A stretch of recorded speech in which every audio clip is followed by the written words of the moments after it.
Olá, meus amigos, aqui é o professor Diego Cerqueira, sejam bem-vindos a este canal, você que estuda para o exame de ordem, está se preparando para a segunda fase em Direito Constitucional e quer, de fato, entender a diferença entre uma ação direta de inconstitucionalidade, a famosa ADI, ou eventualmente o cabimento de uma ADPF.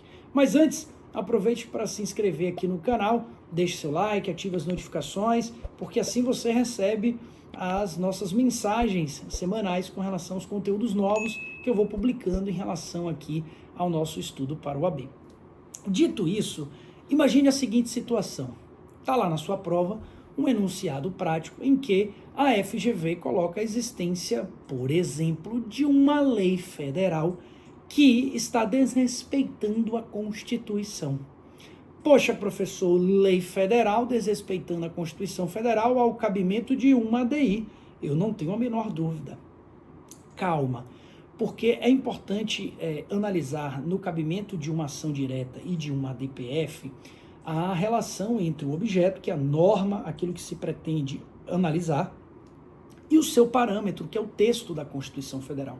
Não dá apenas para dizer, com base no artigo 102, inciso 1º, a linha A da Constituição, que lei ou ato normativo federal ou estadual, em face da Constituição Federal, há o cabimento de uma ADI. De fato há, mas desde que essas normas, leis ou atos normativos federais ou estaduais, tenham sido editados posteriormente ao seu parâmetro. Então é uma lei federal de 1997, que está sendo contestada em face do artigo 5º da Constituição de 88, é uma lei estadual de 1994, que está sendo contestada em face do artigo 37 da Constituição. Então, essas normas elas foram editadas depois da sua referência, que é o texto da Constituição Federal. Nesses casos, beleza, há o cabimento de uma ADI. Agora, se eu estiver diante de uma lei federal, ainda que seja lei federal ou lei estadual, mas que tenha sido editada antes do seu parâmetro, nós temos aqui o típico caso do que a doutrina denomina de direito ordinário pré-constitucional. É uma lei federal de 1987, é uma lei estadual de 1985, que ela foi editada sob a égide de uma Constituição pretérita, de uma Constituição anterior, que é a Constituição de 67, por exemplo, com a emenda constitucional de 69.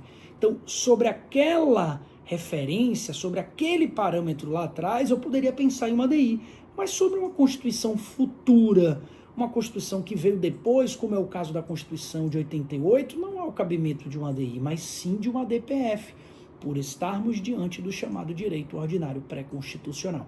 Então, fiquem ligados no enunciado prático ao examinar a norma, a lei ou ato normativo, norma objeto, e o seu parâmetro, a referência, e esta relação no tempo. Tudo bem? Lembrando sempre que normas municipais não podem ser objeto de uma ADI em se tratando do texto da Constituição Federal. Aí sim elas serão objeto de uma ADPF. Além disso, você tem toda a questão da estrutura que forma cada uma das peças prático-profissionais. No caso de uma ADPF, por exemplo, eu vou abrir um capítulo próprio para demonstrar o princípio da subsidiariedade, que é o artigo 4º, parágrafo 1º da Lei 9882. No caso de uma ADI, eu vou abrir um capítulo para demonstrar esse objeto, vou descrever que é lei ou ato normativo federal ou estadual editado posteriormente ao seu parâmetro, e lá na parte dos pedidos eu vou requerer, além do cabimento, do pedido principal, que é a declaração de inconstitucionalidade daquela lei ou ato normativo, a intimação do Procurador-Geral da República, a citação do AGU e também o requerimento de informações dos responsáveis que elaboraram a lei ou ato normativo. Peraí, Diego, calma, não vai embora não. Em relação à tutela provisória, sempre fiquei na dúvida. No caso de uma ADI, nós temos o cabimento da medida cautelar, tá? Esse tema está previsto a partir do artigo 10 da Lei 9868 de 99. Na DPF, embora tenha também natureza de medida cautelar, na Lei 9882, esse tema é tratado como pedido liminar. Eu não vou brigar com a banca, eu vou colocar lá nos termos da Lei 9882 o cabimento do pedido liminar.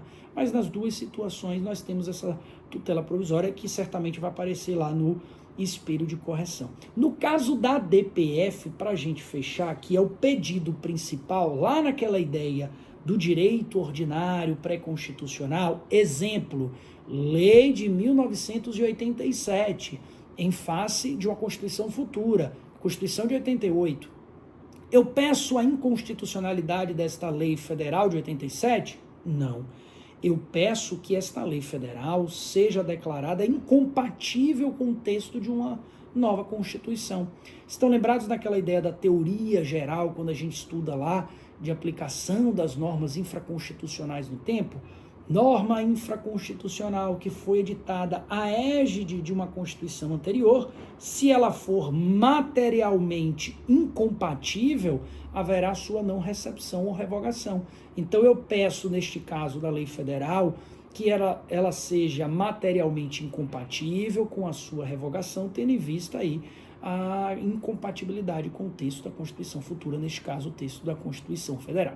Essas informações são importantes, espero que tenha ajudado cada um de vocês. Aproveite para comentar aqui embaixo se de fato ajudou, deu uma boa clareada no que diz respeito à diferença da ADI e da DPF. E mais uma vez, inscreva-se no canal para receber outras dicas.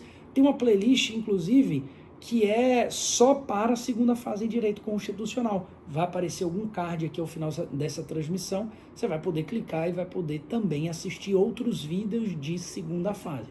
Se você acabou caindo aqui neste vídeo, está estudando para concurso ou está estudando ainda para a primeira fase do AB, também tem playlist de conteúdo exclusivo para a primeira fase e também tem um projeto bem interessante que é o comentário da Constituição que eu faço. Já estou no artigo 5º, tem vários artigos bem legais, comentados, artigo, inciso, bem detalhado para que a gente possa estudar a Constituição e a gente poder também trocar experiências, tá bom? Meu nome é Diego Cerqueira, espero que você tenha gostado desse conteúdo. Um grande abraço, até a próxima.